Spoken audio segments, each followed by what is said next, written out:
Hi, everyone. We will get started in a second. So, some reminders I have here are the quiz 2 is open currently.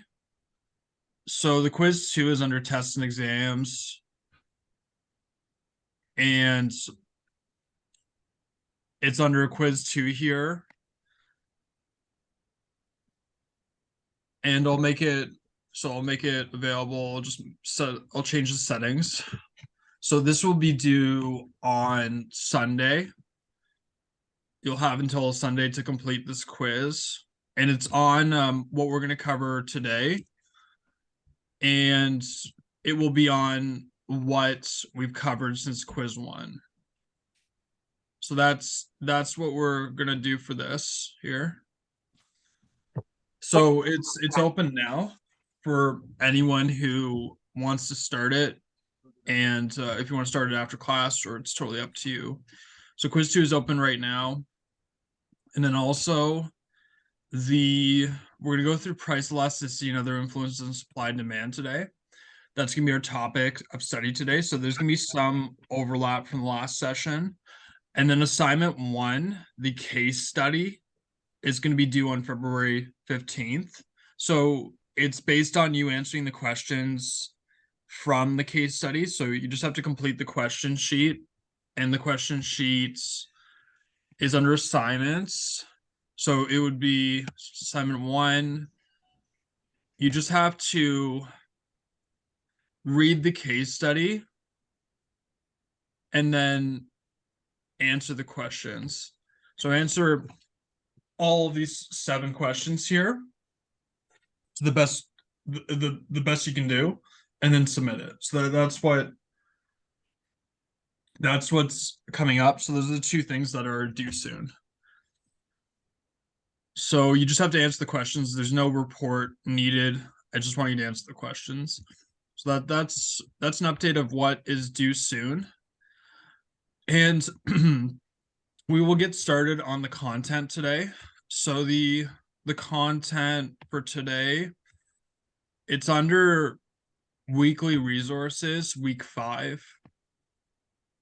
So I'm going to share my screen here. So go to, if you want to find it, go to weekly resources and then go to week 5. So the first activity we will do today is we're going to go through the PowerPoint here.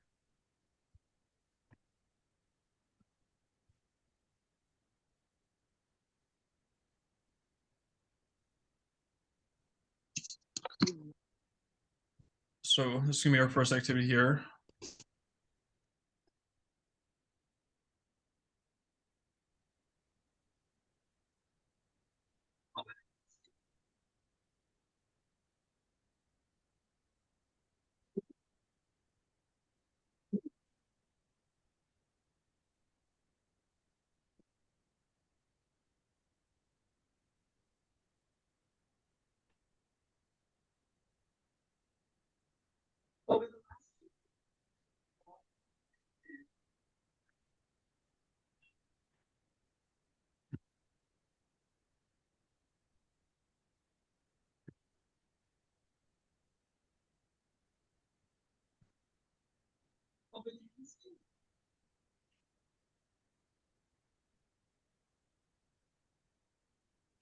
So what we're going to cover today is income elasticity and other influences on supply and demand. So that's what we're going to cover today. So the first question is, other than price, what else affects demand for a product or service? So does Hillary want to try?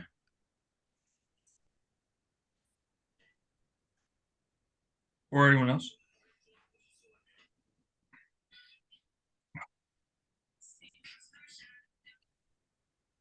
Besides the price, maybe the marketing effects also.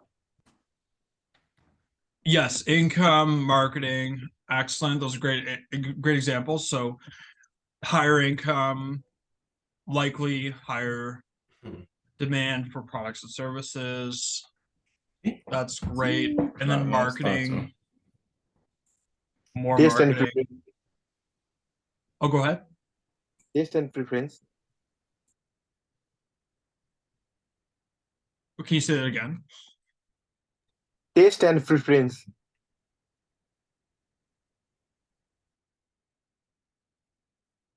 Yes, taste. Yes, that's great. So taste changes. So if customers change their preferences towards a certain good, Expectations. yes.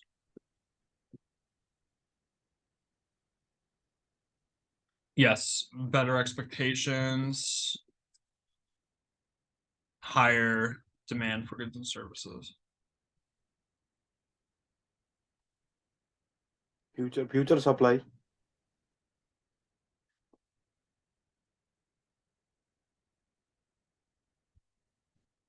Oh, can you say it again?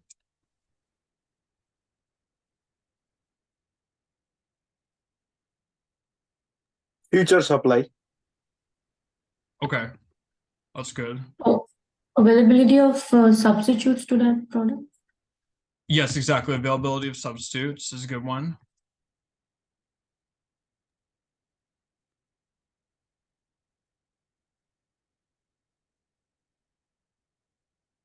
So if there are a lot of substitutes available, the demand for that specific good or service would be lower because people can buy other substitutes. So that's a good example too.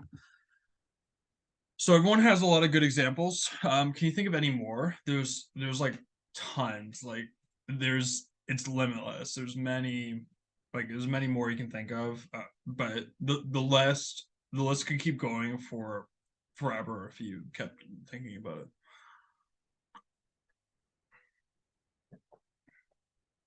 But yeah, these are really good examples. I would say these are the main ones. So these are definitely some of the main ones that are available. And then there's a lot of other ones, but these are the central ones, I would say. So what I'm gonna do is I'm gonna copy this. I'm gonna just attach it in the chat for everyone. So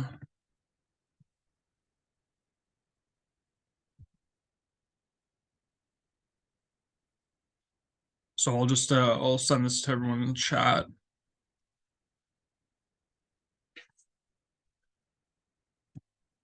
Here it is.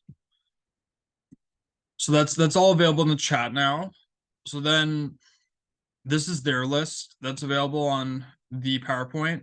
So they came up with similar ones that we got. So consumer taste, advertising, opportunity to consume, example vacation time, population demographics, age, and other characteristics, world events, politics, climate, economic cycles, exchange rates, income, price of other goods, and substitutes and joint demand. So if consumers change their tastes and prefer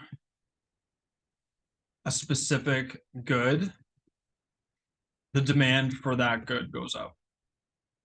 So that'll be the first one here. And then advertising, we talked about that in the last slide. So advertising, if there is more advertising for a product or service, demand goes up. Opportunity to consume. So if there is more opportunity to consume a service, let's say you are given vacation days, the demand goes up. And then population and demographics, if you are a parent, let's say if you are a child or parents, you demand more children's toys, let's say. So that would be an example there. And then politics, let's say politics for that one, I would say world events and politics if the risk of if the risk of terrorism is higher, the demand for products and services will go down. And then economic cycles. So if the economy is in recession, the demand for products and services that are not needed, so elastic demand, goes down. And then also exchange rates, if the currency goes up in value, the demand for foreign products goes up because your money can pay for more goods. And then income, so higher income, higher demand for wants. So example, vacation trips to different countries. And then like the more substitutes there are, the lower the demand for a specific product. So those are the specific examples. I'm just going to attach this also to the chat so everyone can have this.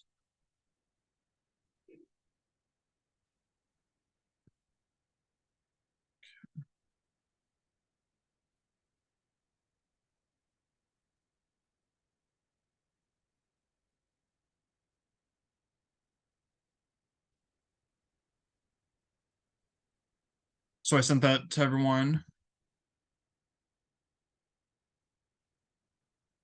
So those are all the reasons why demand would change. And then income for superior or normal goods and inferior goods. As income rises,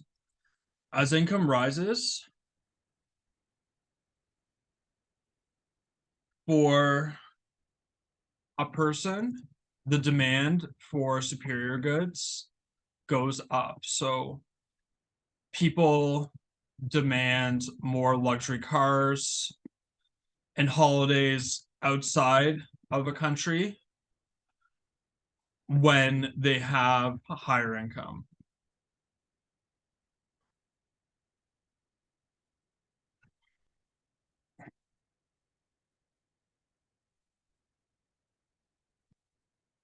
So that's what happens. Like if you have a higher income, you're going to go on more flights and do more, like you're going to buy more luxury cars and like buy more expensive goods.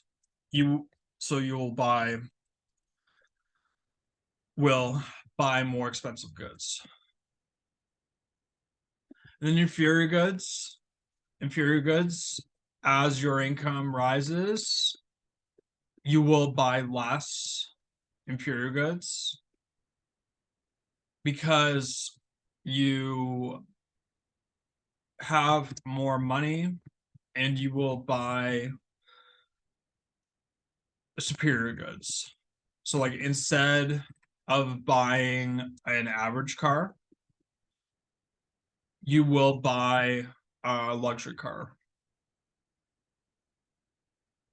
So then instead of going on a holiday inside Canada, you will go on a holiday outside Canada.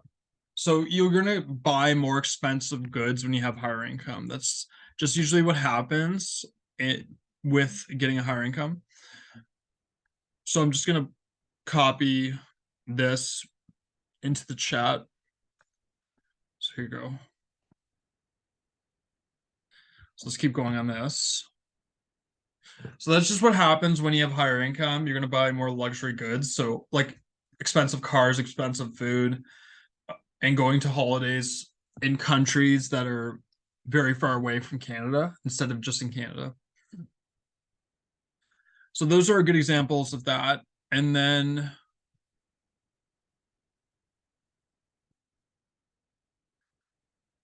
So as income goes up, this graph shows. So this graph here shows as income goes up, the quantity demanded of superior goods goes up. And then also as income goes up, the quantity demanded of inferior goods goes down. So can you think of examples of superior goods and inferior goods? So what about superior goods? Can you think of any examples of superior goods?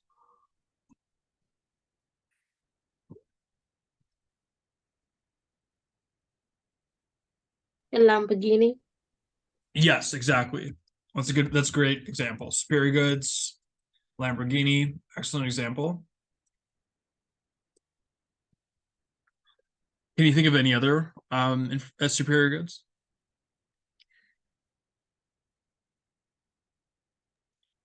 Designers clothing. Designer clothing, that's great. Excellent example. Caviar, trip to Hawaii, yes, those are great examples. Caviar, trip to Hawaii, yes. So as you become richer, you buy that kind of stuff, but only when you make a lot more income. Like you would never do this when your income's going down. It just wouldn't make any sense. You'd want to buy cheaper products. So any other examples anyone can think of?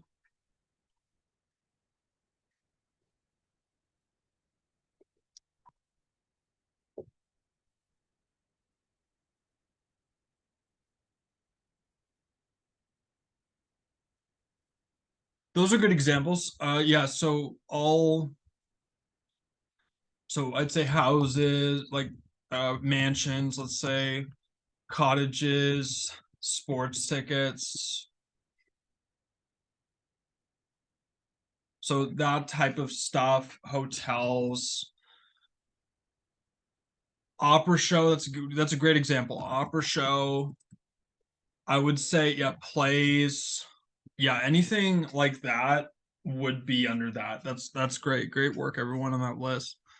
So how about we do inferior goods now? So can you think of any examples of inferior goods?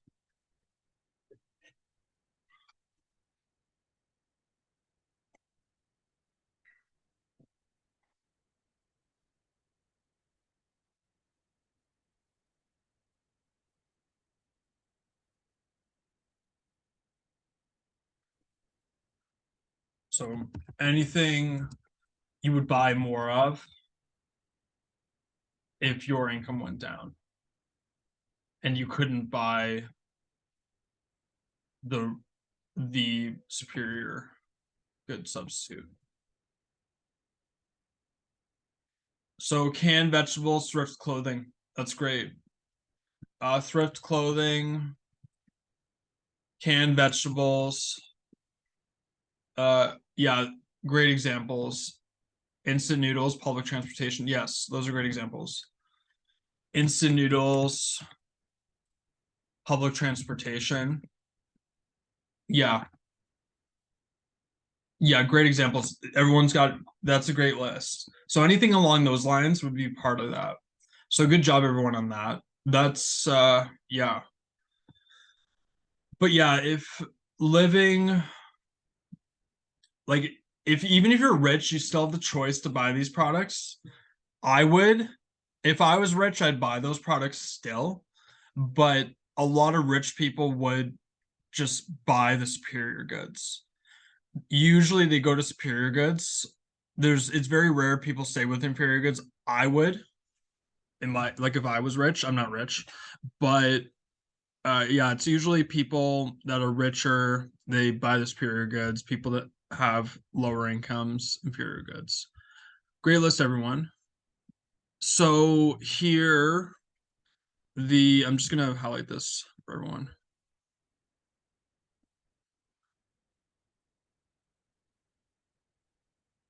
Here we go. So there it is. Let's keep going.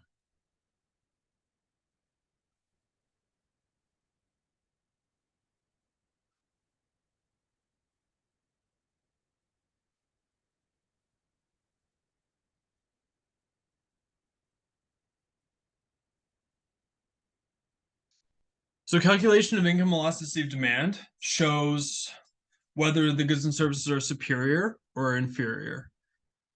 So that's the formula here. So the income elasticity of demand, that equals, so percentage change in quantity demanded divided by percentage change in income. So that's the formula for income elasticity of demand. But then the midpoint formula is what I want everyone to use. And that's just change in quantity demanded divided by the midpoint of quantity demanded. And then divided by change in income divided by midpoint of income. So that's what I want you to use there. And then also the income elasticity of demand is positive for superior goods. And then income elasticity of demand is negative for inferior goods. So that's very important to remember. I'll take another screenshot of this. Go.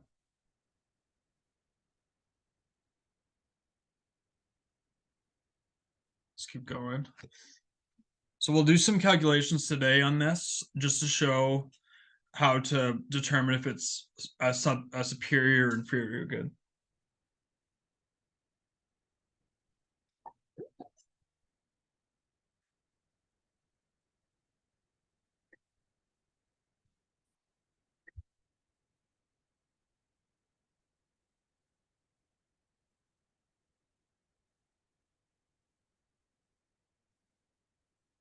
So we talked about the consumer taste argument, opportunity to consume, population demographics, economic cycles, joint demands, exchange rates. So we talked about that. Then we'll go through these examples here. So shifts in demand curve. Demand curve shifts to the left due to fall in income, normal goods, rise in income, inferior goods, rise in price of complementary goods, fall in price of substitutes, unfashionable, less advertising, less leisure time, and fall in population. Then demand curve shifts to the right due to a rise in income, normal goods, fall in income, inferior goods, fall in price of complementary goods, rise in price of substitutes, fashionable, more advertising, increased leisure time, and rise in population. So those are the reasons why. And then these charts are great because this shows that the rightward shift in demand here, taste shift to greater popularity, population likely to buy rises, income rises for normal good, price of substitute rises, price of complements falls, future expectations encourage buying. So that would shift demand right.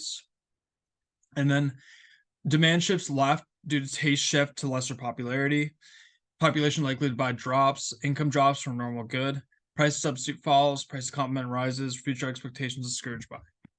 So those are the reasons why demand would shift left or decrease. And then here when demand decreases, price will decrease, quantity in equilibrium would decrease. So this would decrease quantity supplied because producers will produce less due to the lower price they can charge and the lower sales they make. So movement along the supply curve right here. So supply curve. So in this case, the supply curve stays where it is. So that's what happens here. So I'll take another screenshot of this for everyone.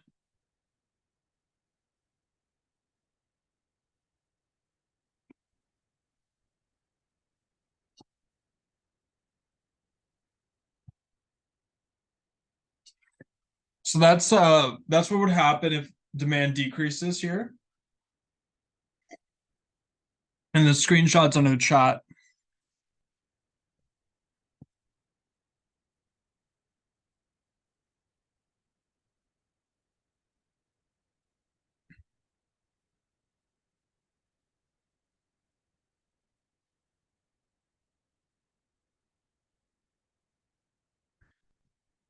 And then many factors other than price affect demand, and they cause a shift in the demand curve either right or left and parallel to the original demand curve.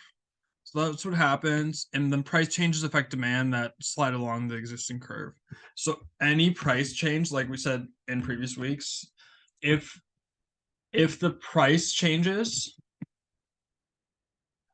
it is a movement along the curve, not a shift. So that's very important.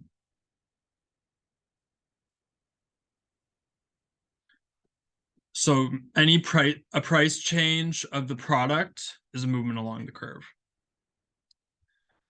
So the next activity we will do is we're going to do a worksheet on this material. So we'll get to that now. So we're going to work on a worksheet on this.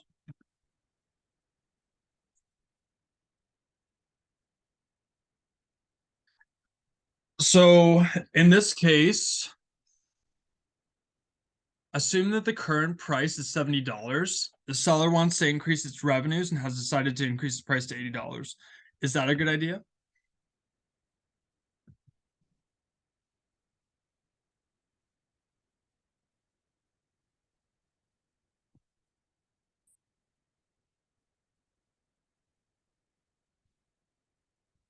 Does Berkey want to try?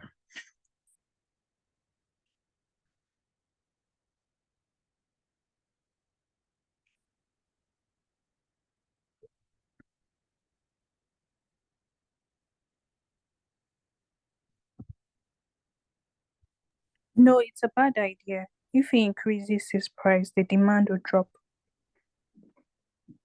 Yes, exactly. Good job. So yeah,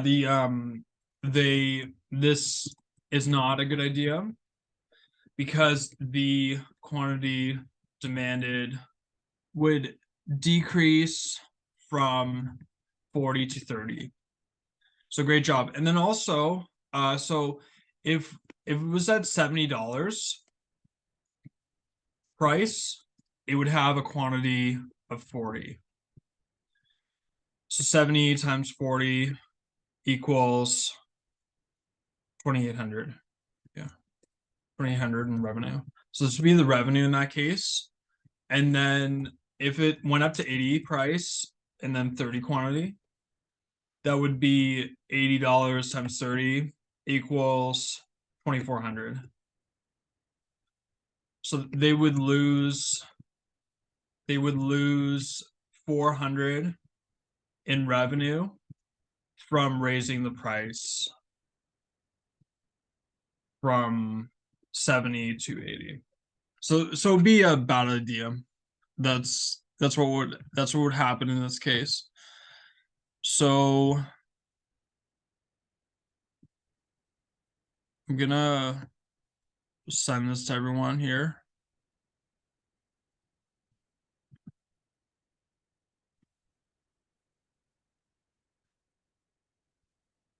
And then I'll send it again because I didn't get everything here. So I'll send this and then we'll move on to the next question. So here it is. So then based on the determinants of elasticity as discussed in the text, guess what the price elasticity of demand of the following projects would be, elastic or inelastic, and state which determinant supports your guess. So what's the price elasticity of demand for ballpoint pens?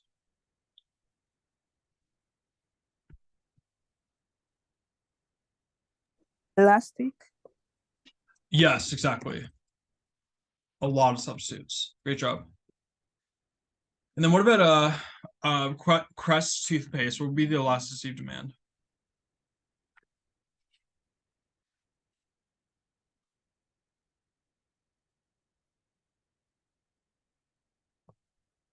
Elastic as well. Yes, elastic, a lot of substitutes. Great job. Then what about diamond rings? Is it elastic or inelastic? Inelastic. So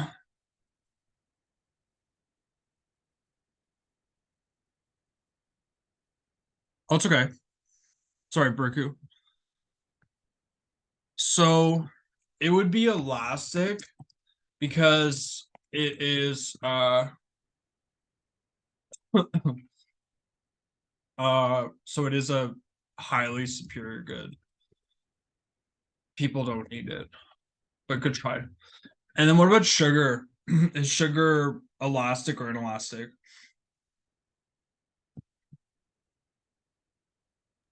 Inelastic. Realistic. Yes, inelastic. Good job. Inelastic. Inelastic because there is no close substitute. There is Splenda. Like Splenda is a substitute, but it isn't sugar. It's not close enough. If sugar had a very close substitute, so sugar doesn't have any close substitutes at all. Splenda it's not close enough of a substitute. But so then refrigerators, is it elastic or inelastic? Inelastic. Yeah, good. Excellent. Inelastic. No substitute. Great job, everyone. Great job, everyone. So I'll send this to everyone here. Excellent work, everyone. So send this to everyone. There you go. So that's sent. And then I'll demonstrate the first example here. So use this information in the table below to identify the type of cross-elasticity relationship between products X and Y, and whether demand is cross-elastic or cross-inelastic in each of the following 5 cases. So, so here we would have to do the percent change in quantity demanded divided by percent change in price of Y. So that's what we have to do for this one. And so for the first one, we do 7 divided by 5, and that would be 1.4. So this would be elastic. So it's elastic.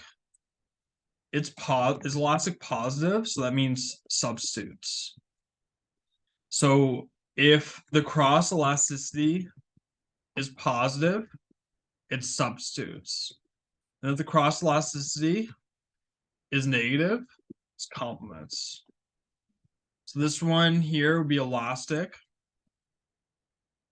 And so it would be substitutes and then elastic. Elastic is greater than 1. And then inelastic is between 0 and 1.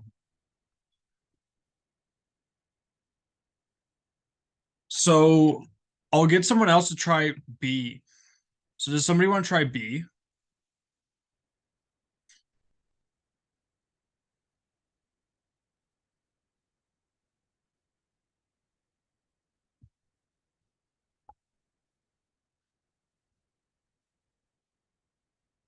Yes, inelastic, yes. So this one, B would be -6 divided by -9. And then that would be would that be a complement or substitute?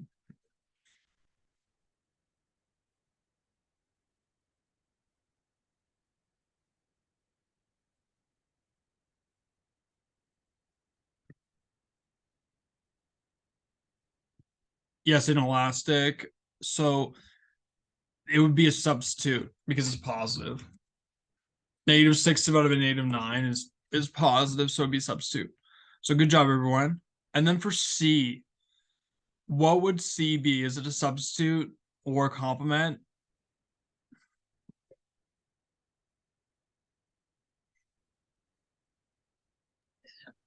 Complement, Professor. Yes, good job. And then would it be elastic or inelastic? That would be elastic. Close. So it would be, so this one we'd have to do -5 divided by 5, and that would just be -1. So then that'd be unit elastic. So that unit elastic is 1 or -1. Okay. So this unit elastic, it doesn't usually come up, but yeah, this one would be good try. Thank you for doing that one. And then Professor, yeah, Professor, yeah. I just have a query on this product C. Like, if you take the C case, when it was 1, we were supposed to consider this as not related, but we say that it's a complement. Just trying to understand this. When it's 1. So it's unrelated when it is 0. Okay. So if Okay. cross price Just- elasticity is 0, unrelated. Mhm. Okay, all right, go ahead. So good question. So unit elastic would be 1 or -1, and then unrelated when it's 0. So for D, what would be D? Would it be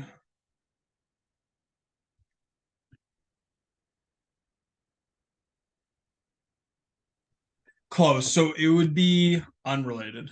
Related. Yeah. So just unrelated. Yeah. Unrelated because it's 0 divided by 3 is just 0. Great job. And then what about E? What would E be?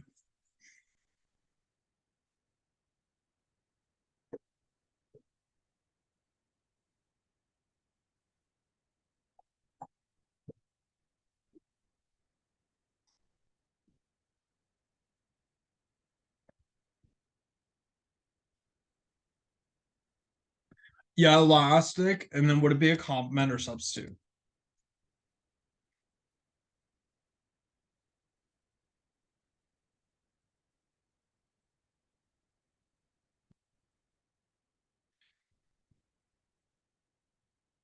So it would be a complement because it's negative. So 10 divided by -2 equals -5. Negative complement. Yeah, good try, good try. That's all right. So good job, everyone. So I'll just take a snapshot of this here.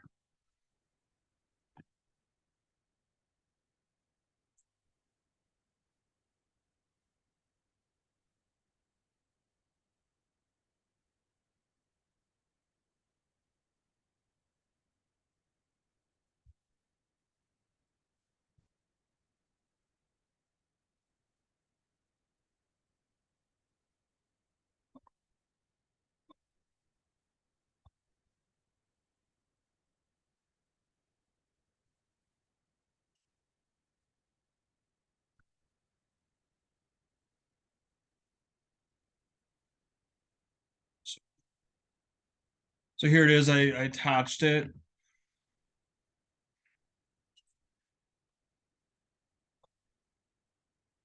So the next one, the income elasticity, if it's positive, it's a superior good. And then if it's negative,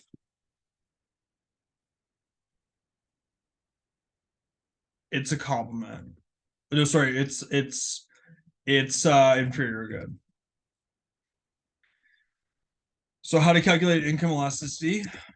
It's the percent change in quantity demanded divided by percent change in income. So I'll do the first one for just show. So for the first one, it'd be you'd have to do, so for A you do 12 divided by 9. And that would be about 1.3333. So that would be elastic. So that would be, so since it's positive, it's superior good. And it's elastic. So it's positive and it's over 1. So it's elastic. So what about B? Does somebody want to try B? Does Chico want to try B?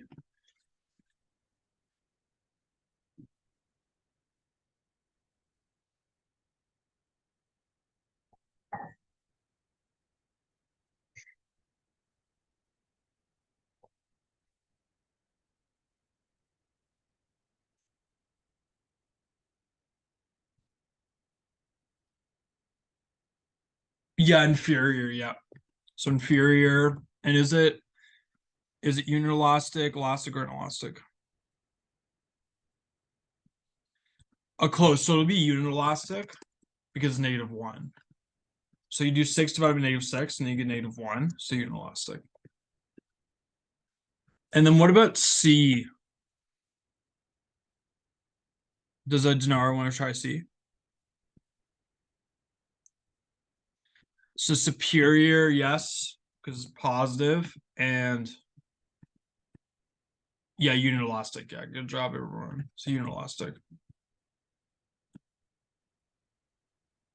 Unielastic, yep. Great job. So yeah, 3. So C, 3 over 3 is 1. Unielastic, positive, superior. Yeah, good job.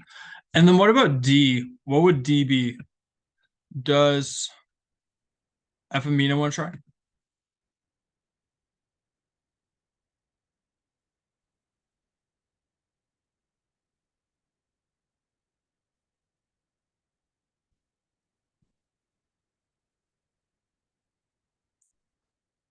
So it would be inferior. So I'll show you. So D, you do -3 divided by 6, you get -0.5. So that's negative, which is inferior. And then it's between 0 and -1 inelastic. Yeah. Professor, can I have a question? Yes. I missed the part where we decide how it is elastic, unit elastic, and inelastic. Okay, so elastic is if it is greater than 1 or less than -1. So like, so examples 2, 3, -2, -3, -5 are all elastic. And then inelastic is if it is between 0 and 1 or 0 and -1. So examples -0.5, -0.2, -0.7, 0.2, 0.5, 0.7 are all inelastic. And then unielastic is if it is -1 or 1. Yeah, Thank you, Professor. no problem. And I'll send this in the chat too, just for everyone to have. So we'll put this in chat.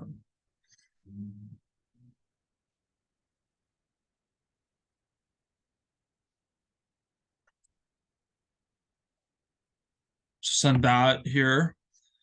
And then what about E? Does somebody want to try E?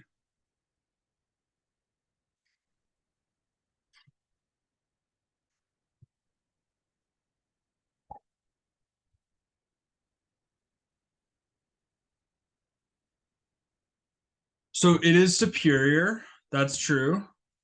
It's going to be superior. And it's going to be inelastic. I'll show you why. So E, you do -1 divided by -2, which is 0.5. So positive, superior, and then inelastic between 0 and 1. So that's what E would be in that case. But good job, Perna. So I'll send this again here. This will be in the chat for everyone. So those are the answers for this worksheet. And you can find this worksheet. So other factors that influence supply include prices of other goods supplied, changes in production costs, technical improvements, taxes and subsidies, and other factors, including industrial relations. So with price of other goods supplied, if the price of substitutes goes up, the price of your good, so like the supply of your good will increase because you will make more sales providing that good to people. Due to the higher price charged by substitutes, and you can also raise your price. And then changes in production costs. So if production costs go up, you will supply less because it is more expensive. So for example, you have $1 million budget and the cost of production for a unit of your good is $1. 1 million divided by $1 equals 1 million units produced. And then let's say the price, the cost of making the good goes up to $10. You do this, and then you can only produce 100,000 units here. The units produced would go down by 900,000 due to the cost increase. So that's what would happen here. And then also technical improvements. If the technology to make the product improves, you can make more of the product and supply more. So that's a big factor here.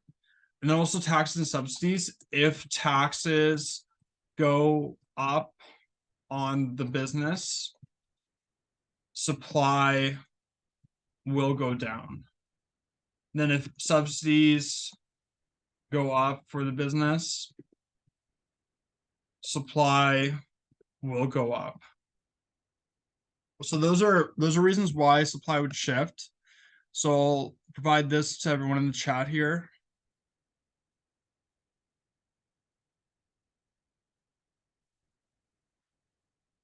There you go. So I sent that to everyone in the chat. Let's keep going with this here.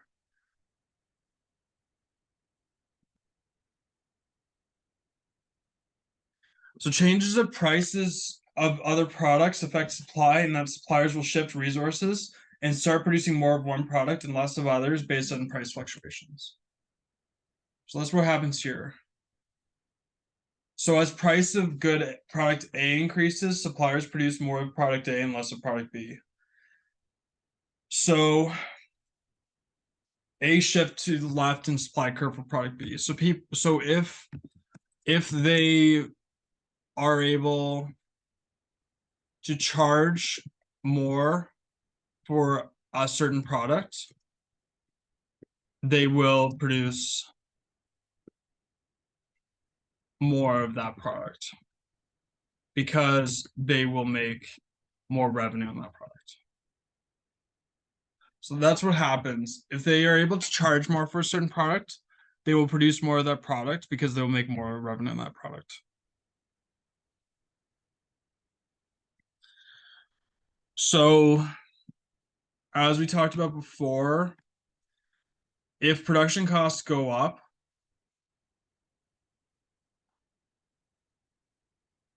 supply will go down and supply curve will shift left. And then if production costs go down, supply will shift right and supply will increase. So like, for example, in this case, let's say changes in technology and technological advancements allow for greater capacity, efficiency, and production workflow. Shift supply to the right. Let's say the better technology causes the cost per unit to drop from $10 to $1, let's say, with a $10,000 budget. Instead of producing 1,000 units, 10,000 divided by 10, you can produce 10,000 units. 10,000 divided by 1. So that's what would happen there. We'll just bring it back a bit here. So yeah, here, this is what would happen, and I'll make a screenshot of this for everyone here.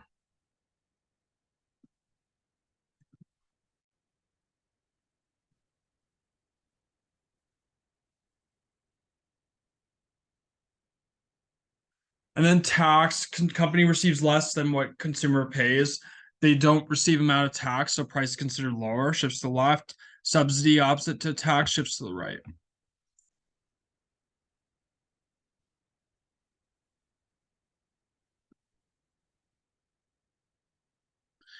So amount of labor can affect supply.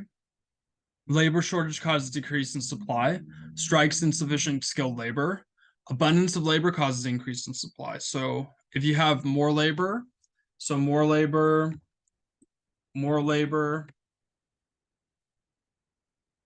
increase in supply. Less labor, decrease in supply.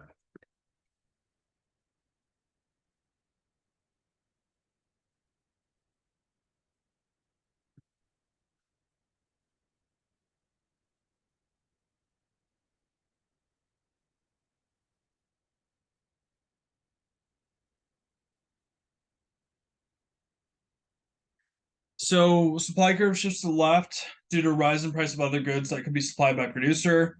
Rise in production costs, effects of taxes, effects of strikes. Supply curve shifts to the right, fall in price of other goods that could be supplied by producer. Fall in production costs, effects of subsidies, and technological improvements. So those are all reasons why the curves would shift. And these are good graphs here that are available under week 5 resources. The shift in supply would shift right due to a fall in input prices, better conditions for production, improved technology, lower product taxes, and less costly regulations. And then the curve would shift left if there are poor natural conditions for production, a rise in input prices, a decline in technology not common, higher product taxes, and more costly regulations. So those are reasons why supply would shift. And then when supply shifts left, so supply shifts left, this is due to, so this causes higher price, lower quantity. Yeah, so higher price, lower quantity. That's what would happen here. Yeah. So quantity demanded would decrease, also moving along the demand curve, because consumers don't want to pay a higher price. So they buy less of the product at a higher price. So that's what happens here in terms of the graph. So I'll send this to.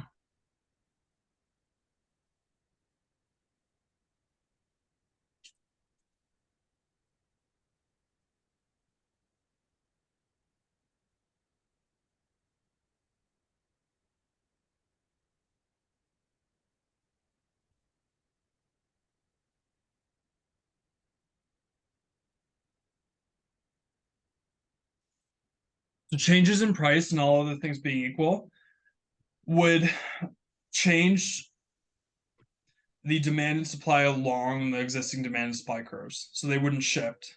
So like I say before, if there's a change in price, it goes along the curve. So that would be, so it would be for like, for example, if we show the graph here, so demand and supply,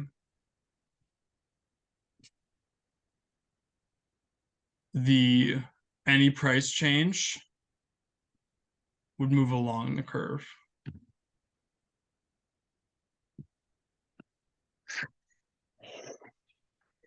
So price change. And then changes in other factors affecting supply and demand result in shifts of the demand or supply curves. So yeah, so that would be what would happen. And I'll just demonstrate this here. So let's say demand shifts right, let's say.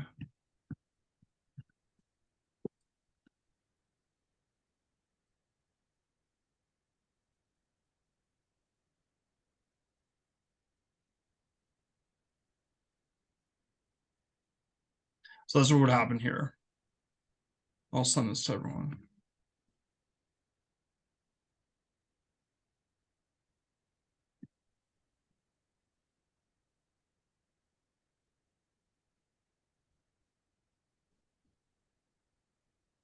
The way it's not the appointment, they book her for the day when the pay say, that's where they run the level. They do she go there off. But at the fee. So at the day when So that's done. We're gonna do another worksheet here. So that's completed there.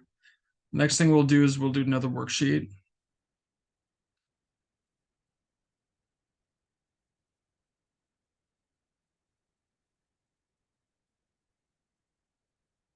So a cut in price from $1.50 to $1.20 sees demand for a product rise by 10%. What would the price elasticity of demand be for this product? So you do the 10% divided by 1.50 divided minus 1.20 divided by 1.5.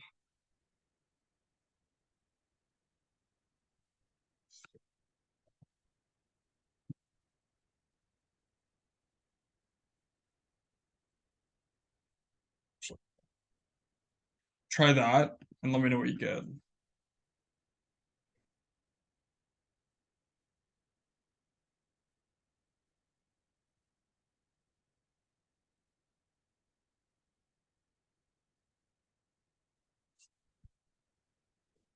-0.10 divided by negative 0.30 divided by 1.50.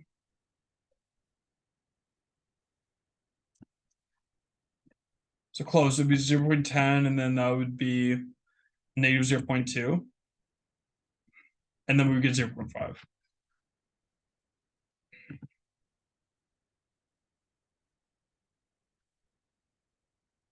So that would be how you do that one. And I'll send that to everyone here. So this link is available under week 5 resources too. So it's under week 5 resources. So here, a firm increases price from $8 to $12 and sees demand for the product fall by 20%, what would be the price elasticity of demand be for this product?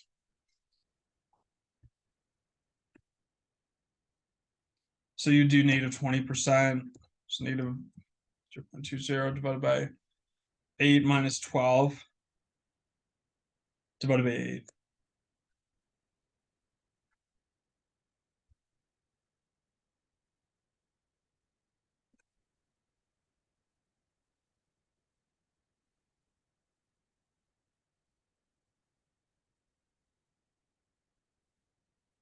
Then what would that be?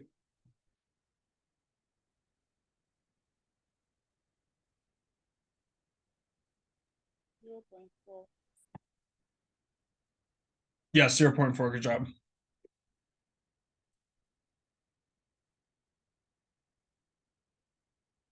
Yes, good job. So send this over.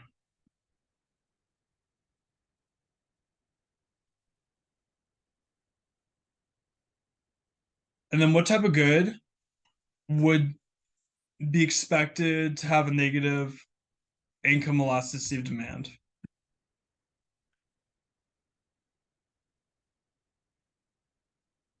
Does Joanne want to try?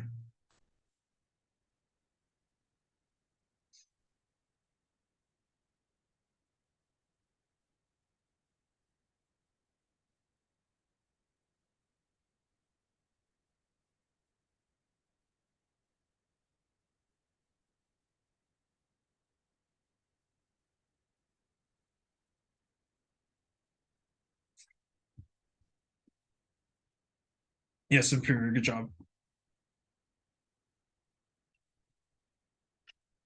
Yeah, so income elasticity would be negative for superior goods. Good job. And then if disposable incomes rise by 5% and the income elasticity of demand is known to be 0.5, what change in demand would we expect to see? So you'd multiply those two numbers together.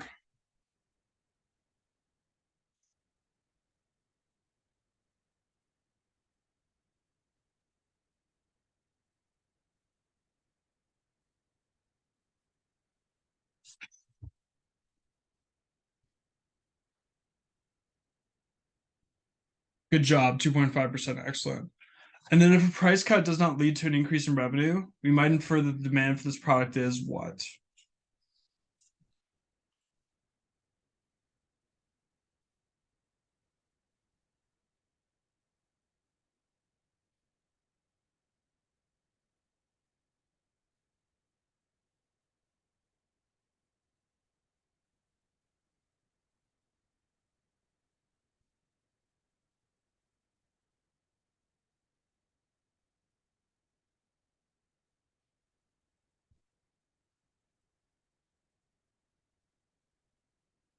Excellent work. So price inelastic.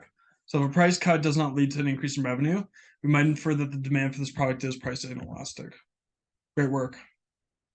And then if the price elasticity of demand for a product is known to be negative 2.5, and the firm cuts the price of the product by 5%, what change would we expect to see in the demand for this product? So we would multiply those together.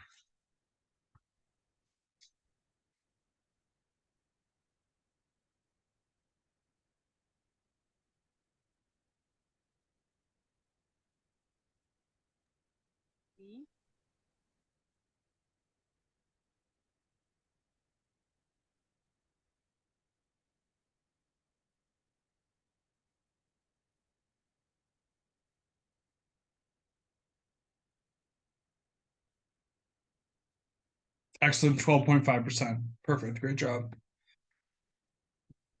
Excellent work. Both of you. That was great. And then price elasticity, if the price elasticity of demand for a product is known to be negative 0.5, and the firm increases the price of the product by 10%, what change would we expect to see in the demand for this product? So we'd multiply those numbers to get together again.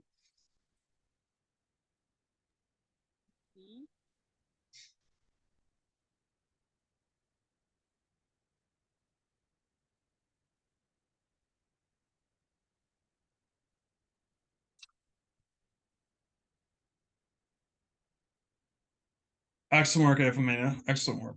Great. Great job, Manpreet. Manmeet. Sorry, Manmeet. Great job, Manmeet. Yeah, great job, Efamina and Manmeet. And then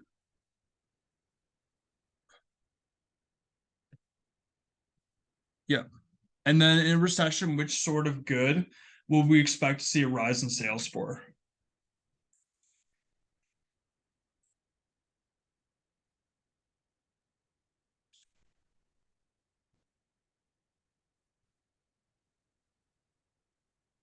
Yes, inferior goods. So inferior goods are ones where demand falls as income rises, income falls in recession. We therefore expect a rise in sales.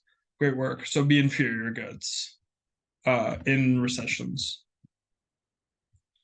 And then I wanted to clarify something.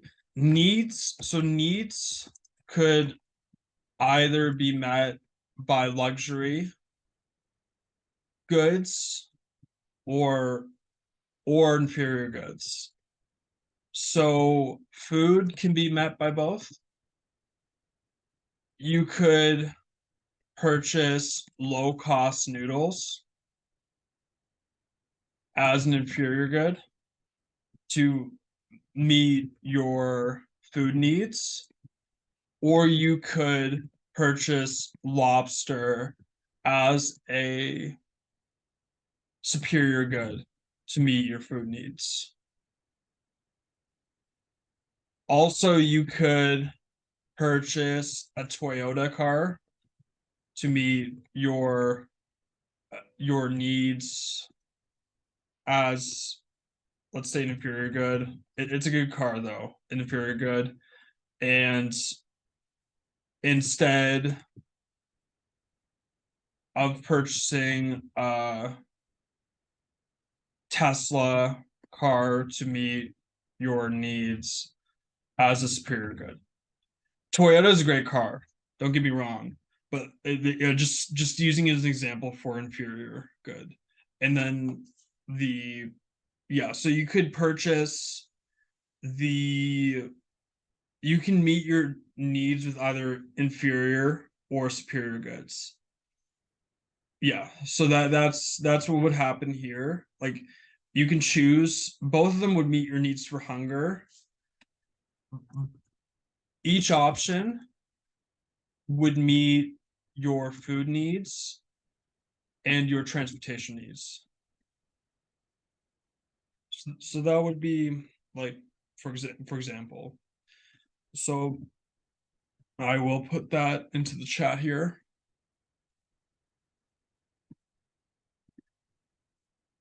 There you go. So then a cut in price from $75 to $60 sees demand for a product rise by 1,200 units to 1,500 units. What would the price elasticity of demand be for this product? So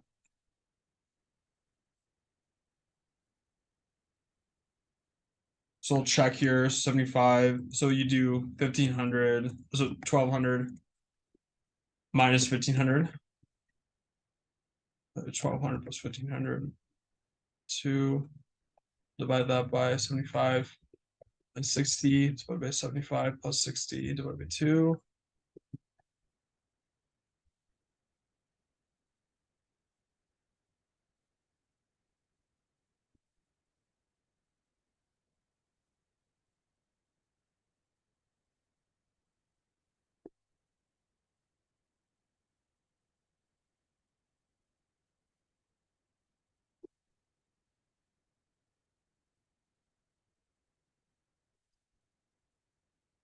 So that's what I calculated here as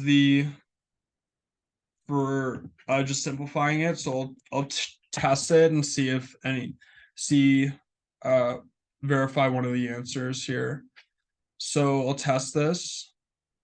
It's gonna be negative 300 divided by 1350, and then divide that by 15, 67.5. So -1. So who got B? Chica got B, Perna got B. Good job, everyone. Yeah, good try. Good job, everyone. So it'd be B. Oh, wait. So I made a mistake there. I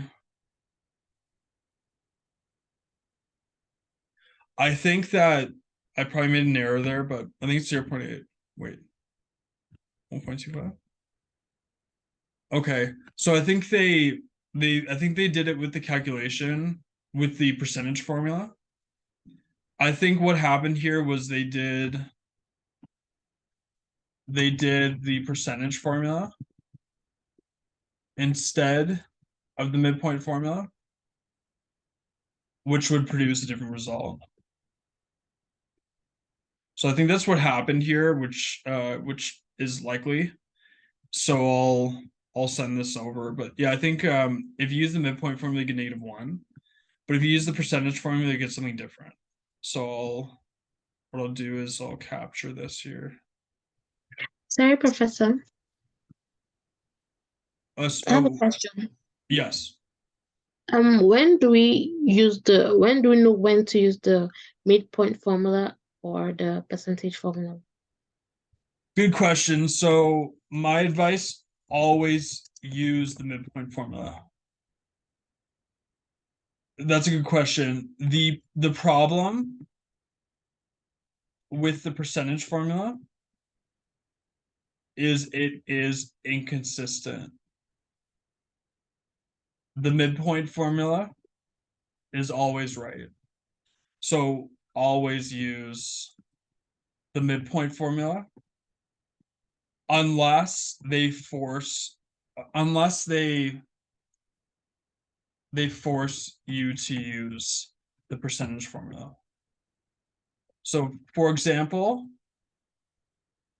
if they only give percentages in the question, percentage quantity demanded, change, and percentage price change, use the percentage formula. Also, if they, yes, so like if they only give you the information, if they only give you percent information and nothing else, use the percent formula. But all other cases, use the midpoint formula. So if they only give you information about percentages, then use the percentage formula. Hello, Professor. Yes. How's the answer is 1.25 in question number 10? I got -1. I got -1 too. What they did was they did percentage form, and the percentage form it's incorrect in a lot of cases. In this case, it would be incorrect. So what they got was not correct. 1 would have been the right answer. Yeah. So what we got is 1 was the right answer. So if you got 1, that's the right answer. Just here they I got -1. Yes. So what they do with price elasticity of demand, it's negative, which is correct. It's negative, but they just change it to positive, because people like positives better. That's why. But it's always negative. Yeah. So -1's the right answer. Yeah. Yes. So Thank you, Professor. yeah, no problem. So if you got -1 and you did it correctly, the problem is they got 1.25 here because they did the percentage method and they went the wrong way. You need to go with the percentage method. There's like 2 ways you can do it, and they did it the wrong way. But the good thing about the midpoint method is there's no wrong way to do it. You don't have to worry. You just, if you do the midpoint method, you'll always get the right answer. So if you got -1, you did it right. So that's key there. So good questions, everyone. And then here, if disposable incomes rise by 2% and the income elasticity of demand is known to be 1.5, what change in demand will we expect to see? So you just multiply those numbers together. So good job, 3%. So you do 2% times 1.5. And then I'll state the equation for that. It would be percentage change in income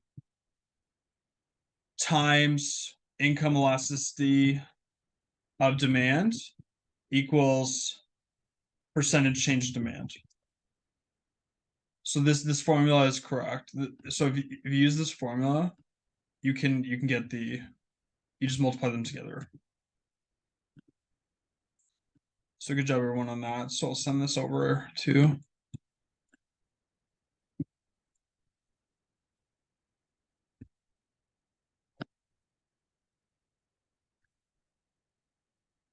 there it is.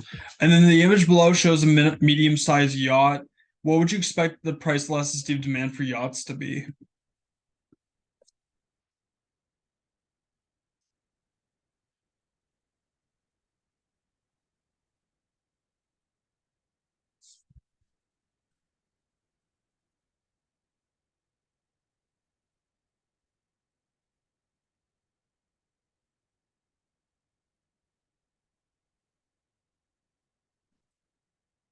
So it's gonna be relatively price elastic because it's a superior good. It's a superior good, and you buy more of it as your income goes up. If you're a rich person, you'll buy more yachts, for example. So it would be a superior good. So you would only buy it, you buy more of it if you have more income. And then this image below shows cigarettes. What would you expect the value of the price elasticity of demand for cigarettes to be?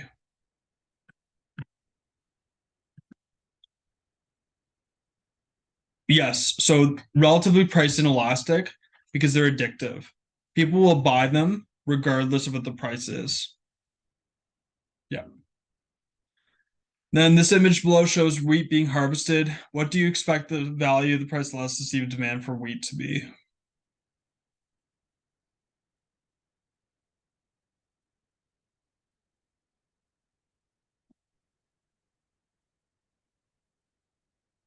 Yeah, relatively price inelastic because it's a necessity and people are less responsive to changes in price.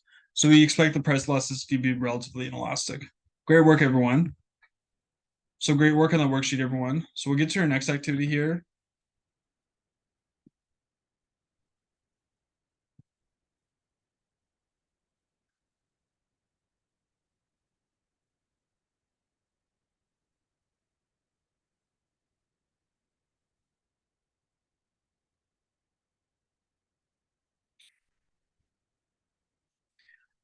So which of the following can be used to calculate the income elasticity of demand?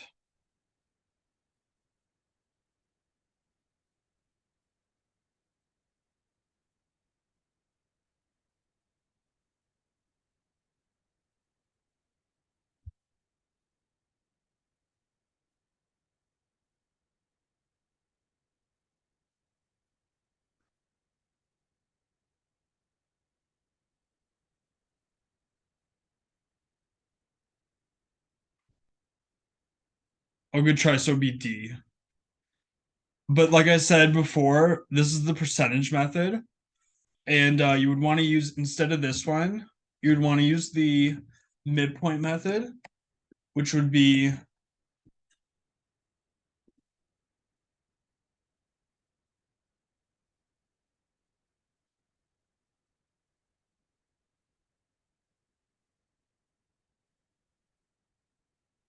like that. So you'd use that instead.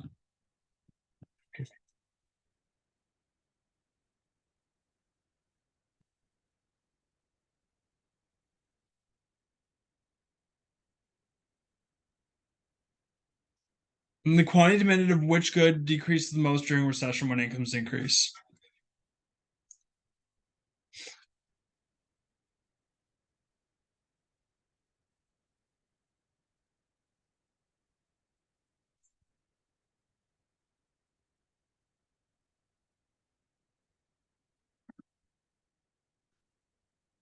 Yes, good job. Theater tickets. This good has the most elastic normal demand. Therefore, when incomes increase, the demand for this good will decrease the most. Great job. Then, when Pam's income increased by 10%, she bought 5% fewer containers of yogurt. What kind of good does Pam consider yogurt?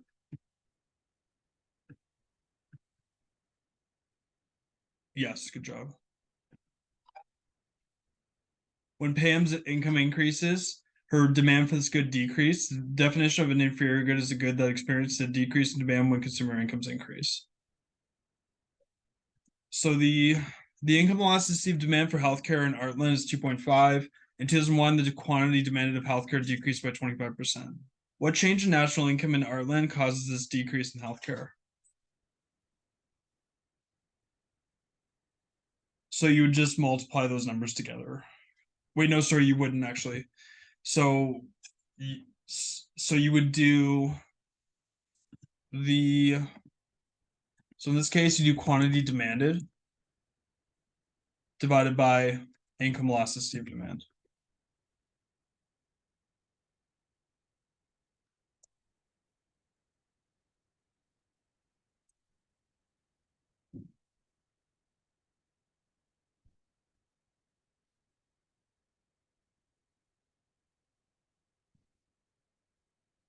So that's how you do this one.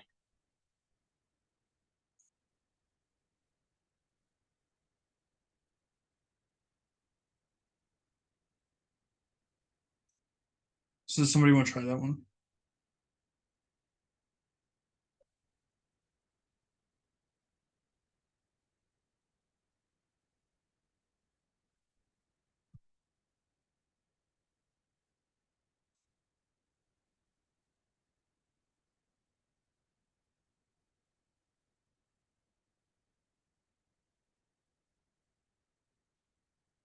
So you do the negative 25% divided by 2.5. That would just be negative 10%. So it would decrease by 10%. Yeah. So I'll send this over.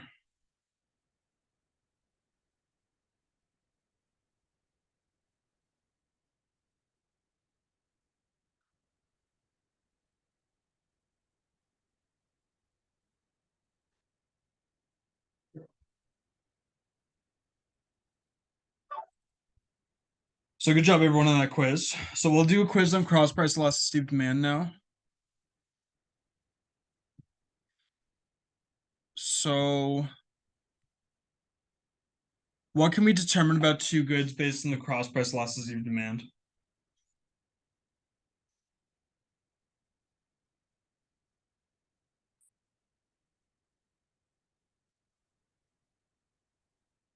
Yes.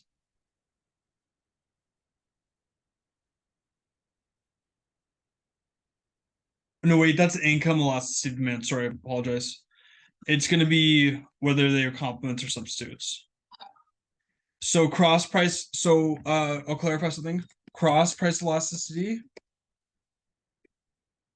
relates to complements and substitutes.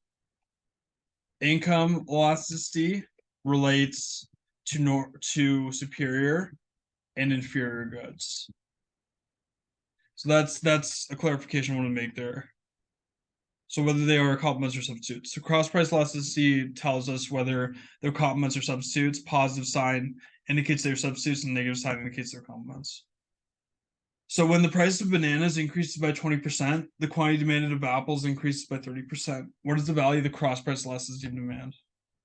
So they don't give us any other information here than the percentages, so we have to use the percentages. So if we use that, what will we get? Yes, 1.5, yeah. So 30% over 20% equals 1.5. Great work. So yeah, it would be 1.5 in this case. 30% divided by 20%. So in this case, like I said, we're not given any other information except for the percentages. So we have to use the percentages in this case. Yeah. So this, everyone. And this link is on the week 5 page. So if you want to do this practice, it's available there for if you want to work on it after class. And then the price elasticity of demand for smoke grinders in response to changes in the price of perplets is -2. Which of the following is the best explanation of how we know that these are complements based on this elasticity?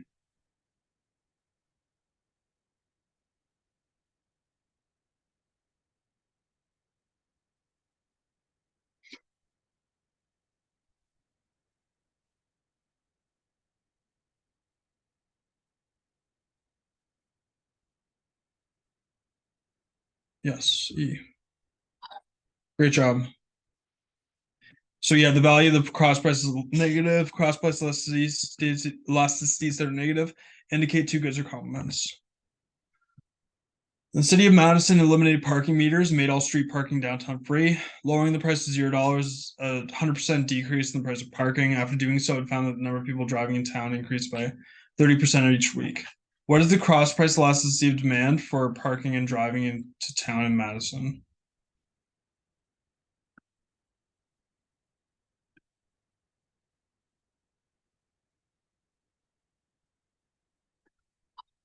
So good job. The price to park decreased to 100%, and as a result, the quantity of cars coming into town increased by 30%, which indicates the cross price elasticity of demand is 30% divided by negative 100% equals negative 0.3. The negative sign in this cross price elasticity indicates that parking and driving are complementary goods. So great work, everyone, on that. That was great. Excellent work on all that material. So I posted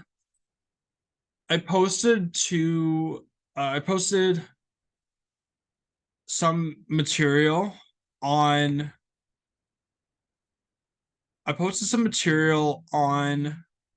the class page in terms of, just going to show you here. So the quiz that we did as a class is under elasticity quiz. So we go to week 5, we go to weekly resources, week 5, and then elasticity quiz, Khan Academy here. And then down here, we did the worksheet, the elasticity worksheet. There's 2 other worksheets here, the AQA calc sheets, a wire 1 sample, and the income elasticity worksheet. Those are there, and they have answer keys. So this is the AQA calc sheets one. So it has about 4 questions, and then there's an answer key at the bottom, so you can check your answer. I'll provide that for homework, just for you to do for practice. It's not graded, just for you to do for practice, and then you can email me about any questions. But the answer key is down here to check your answers. And then here, there's more practice here. So there's a whole bunch of practice problems on page 4 here, and then the answer key is on page 5. So I'll leave that to you to practice, and it's totally up to you. It's optional, but I recommend doing some of it. If it's a lot of stuff, just try to work on a few of these problems. But yeah, it's good practice for everyone, and let me know if you have any questions about it. But we will wrap up class for today. But does anyone have any questions about the assignment coming up, quiz 2, or any of the material or homework?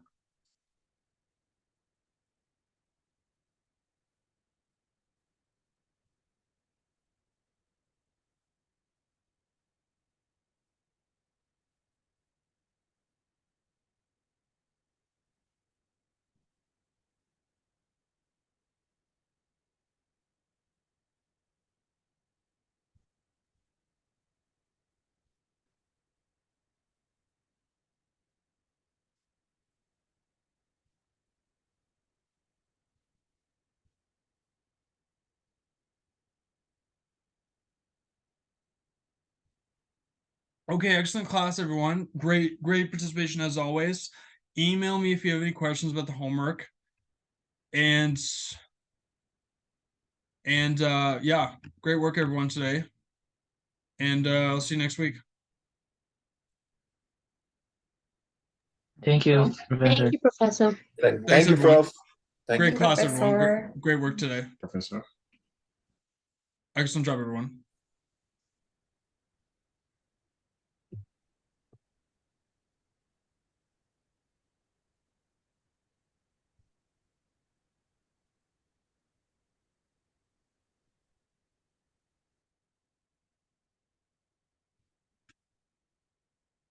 Yeah, hi, Professor. Hi, do you have a question, Mamie? Yeah, actually, I just want to confirm like the week 4 material and the topics that we covered today, is that coming in the quiz too? So the quiz will cover. So the quiz will cover. I'll bring up the topics for this. The Mhm. quiz will cover.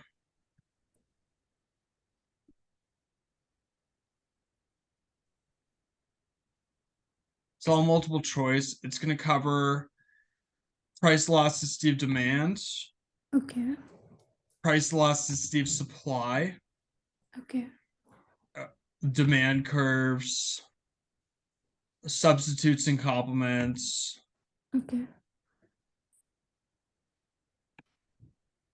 and equilibrium prices. okay. Yeah, so what we covered today and everything since the last quiz will be covered. So a lot of what we did today will be on the quiz. Okay, yeah. Yeah. Okay, Professor, thank you. No problem. Great Thanks. work today. Yeah, thank you. Have a great day. You too.